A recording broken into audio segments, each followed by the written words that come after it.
Blackmagic Design has just dropped their new cinema camera, and we are pretty hyped, but there's a few things we are a little bummed about. Hey guys, it's Caleb, and today I'm going to be giving you the full rundown on everything we know so far on this new full frame cinema camera that Blackmagic has just announced. So, as I just said, one of the biggest headlining features on this camera is the full frame sensor. Now, this is super exciting. This is something that, frankly, I did not expect Blackmagic to do. Coming from a company who has said multiple times that full frame is kind of left for images, I didn't think that they would be dropping a full frame sensor, especially in their pocket, before even releasing it in one of their Pro line Ursa level cameras. So this is a huge kind of surprise from our standpoint, but really exciting to see. I think this is really great. Now, with that full frame sensor, they've also added the L mount. I am so excited to have the versatility of a mirrorless mount and what that means for adaptability of lenses, the ease of being able to use this camera with PL, EF lenses, L mount lenses.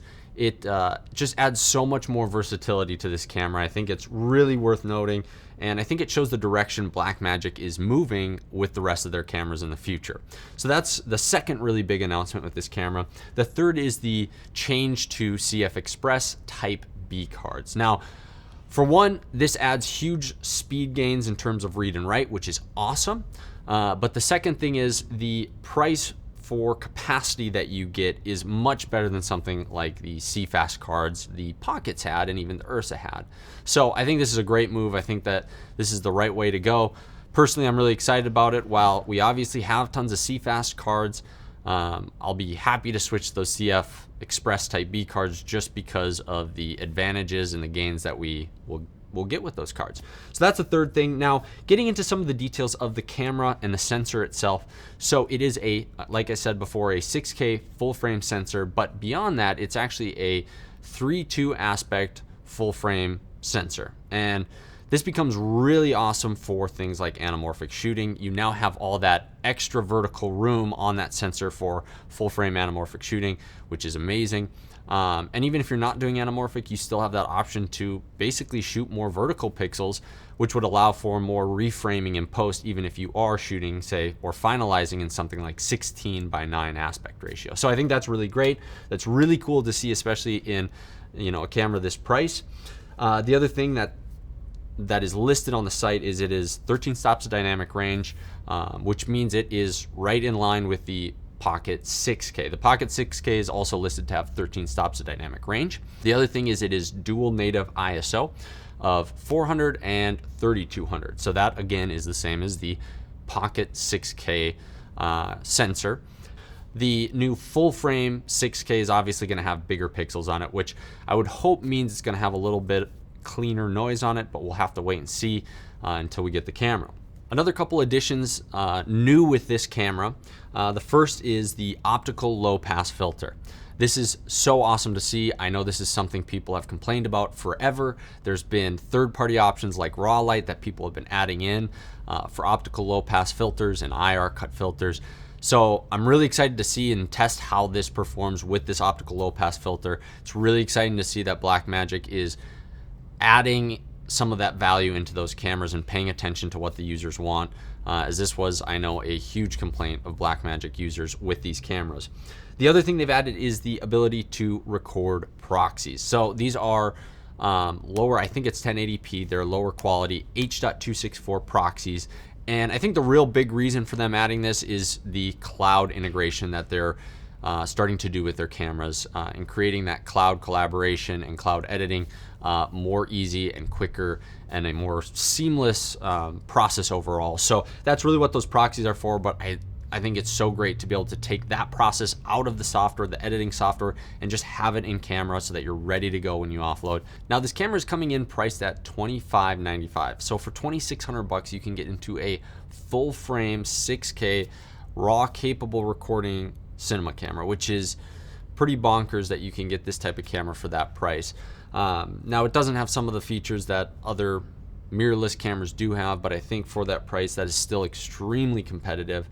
And I think that is a no-brainer for a lot of people just seeing all the new features it has. So another thing that they dropped during this announcement is their new phone app. This is basically Filmic Pro for the iPhone, but it's free. It's completely free. It looks amazing. I'm not going to get into too much details about it, but what I am interested in to see is if they create the functionality to use this app or another app very similar to it to connect to their existing cameras. As far as I know right now, it is just made specifically for the iPhone cameras. There's no other camera integration like the Pockets or the Ursa that you can do with it.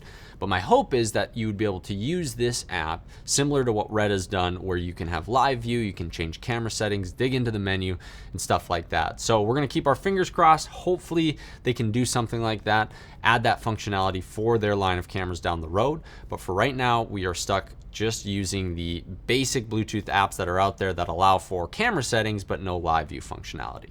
Now, a couple of things that haven't changed are the ability to still use the accessories that the 6K Pro has. That means the battery grip and the EVF. I really like that they still allow you to use that EVF. It's a great little EVF, especially when you compare it with something like the Tilta extension cable. I think this is a great little accessory, and it's really nice that it is compatible with the old one. So really excited about that. So let's talk about some of the things that we're disappointed about with this camera that we would have liked to see different. So first of all, the ND filters are gone. So I understand why with the new L mount, the flange distance is pretty limiting in terms of getting an ND filter in there. Now, it's not impossible. There is camera manufacturers like Sony that have figured out a way to do this, but I'm sure it is technically a lot more involved in figuring out how to do that and do it well. Now, the benefit is that with L mount, you have the option to do adapters that have ND filters in them. But I still would have really loved to see those ND filters stay in the camera. That's the first thing. Now, the next couple things are complaints and frustrations we've had with the previous Pocket 6K Pro, and that is the body style is the same, the screen is the same, and the power. Now, getting into it first with the screen. The screen is great. The brightness and the visibility outside is awesome. But what we hate and what we really have a hard time with is the inability to articulate the screen and move the screen. Now, they did make it an articulating screen, but a very limited articulating screen. I've said this in the previous videos, but I wish they would have taken notes from Tilta's mod that happened with the original 6K and allowed that screen to swing way up so you had the option to put batteries on the back side of that camera. That ties right into the power solution, which they continued to go with this NP tiny battery, which is clearly not sufficient for these cameras. We've had so many frustrations, and in my mind, it is completely unusable with these batteries, even if you do get good ones. The real solution for this, if it is a cinema camera, is something like a V-mount or a larger style NP battery even. But I think these small NP batteries just don't cut it. And then the screen adds that frustration that now you're stuck trying to find a place to put a V-mount. And with that screen and the limited articulation you have no other choice than really to block the screen where all the controls are.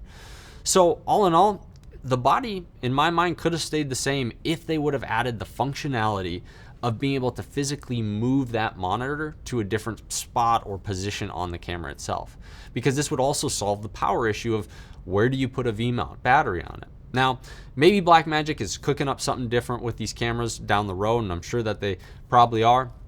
But for us, this is probably the biggest frustration and thing that I would have liked to see different. Because there was really no mention of autofocus in the presentation, I assume that the autofocus is probably what it's been on all their previous cameras.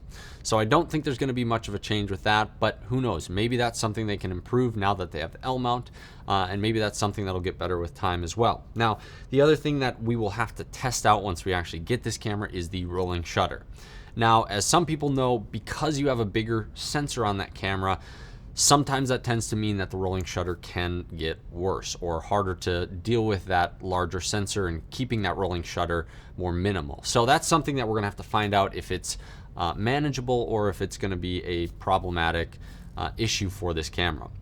All in all, I'm really excited that Blackmagic has come out with a full frame, that they've made the move to L mount, that they've made the move to CF Express Type B. There's a lot of really exciting things with this announcement that I think show where Blackmagic is going in the future with their cinema cameras.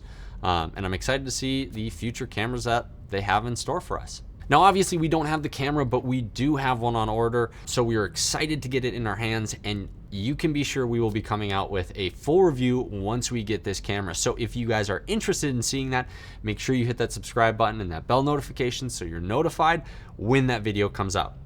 With that, that wraps out this video. Thank you for watching. We appreciate the support, and we'll see you guys in the next video.